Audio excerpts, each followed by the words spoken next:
Alright, so today on Food with Dottie, I will be cooking a paella. Actually, let me start over. Okay.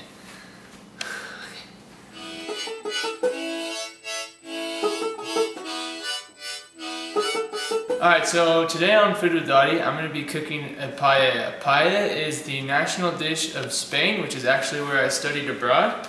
And one of the best things about paella is that it's very different depending on which region you're in. I actually lived in San Sebastian, Spain for a year, and for a whole semester I lived with a Basque roommate. His name was Gotzon, and he actually taught me how to make a paella that is fairly common in the Basque country. Shrimp is a good seafood to use when making paella. You can also use mussels, clams, crawfish, but I kind of like just using shrimp and chicken. But we're just gonna do shrimp because we have pescatarians. So I usually just cut it in fours, halfway on each side, and then cut it into little strips. It'll make little tiny strips. And today I'm going to be using a red pepper, a green pepper, and an orange pepper. I like using different colors because it makes the paella look a little bit more vibrant.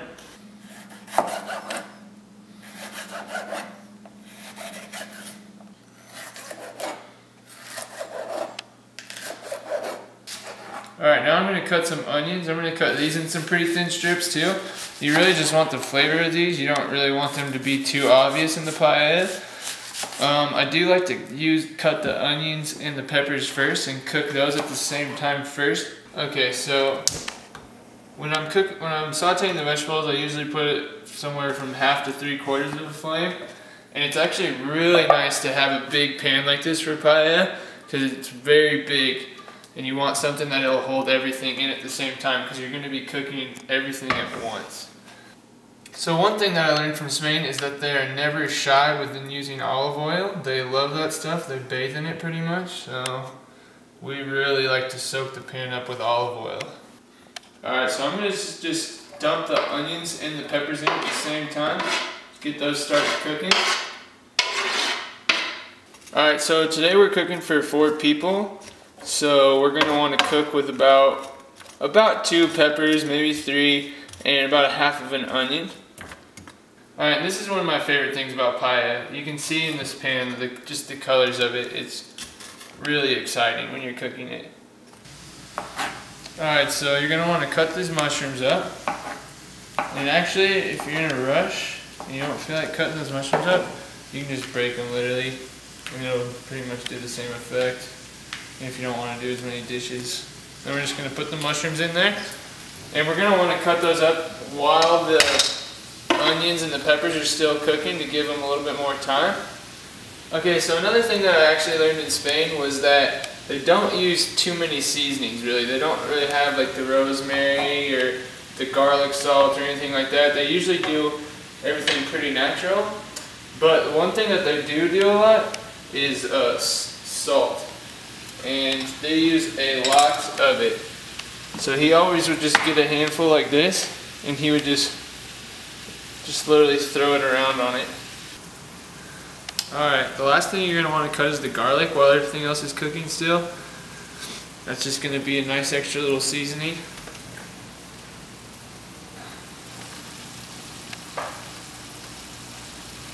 Your pan's going to be very juicy looking because the vegetables are going to be cooked down into liquid, and your olive oil. So you're going to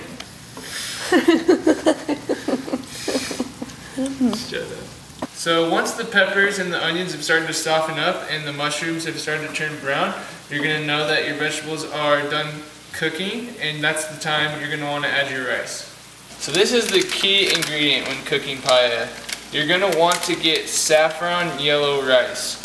It will not taste the same if you use any other sort of rice. You need to get the saffron yellow rice. And you're going to want to pour it dry into the vegetables. So you're going to want to pour the dry rice into the pan and let it cook just for a little bit, not long at all, because you do not want to burn the rice. So one trick that I learned throughout the years is that instead of using water, which you can do, you can also use chicken stock or vegetable broth like we're doing right now, and that'll just increase the flavor. And you're going to want to just use the right amount of liquid for whatever the directions say on the rice packet. Alright, so one thing that you can do while it's cooking after you've added the rice and the broth is that you can put a lid on it, and that is just going to let things cook a little bit faster, and it's going to keep your things moister.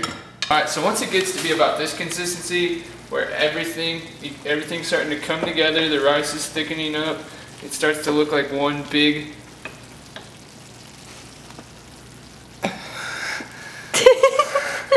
I got so nervous for a second.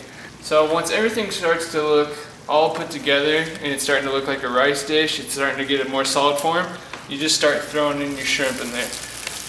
If you have pre-cooked shrimp, this is about the stage you're going to want to do it in, just to heat it up a little bit.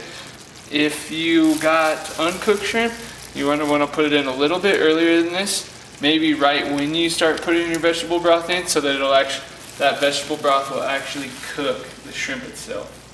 Thank you for watching La Comida con Señor Kevin. Muchas gracias. O en el vasco, eskerikasco, kaijo, agur, adiós, salud. Mi bonita, qué amor, qué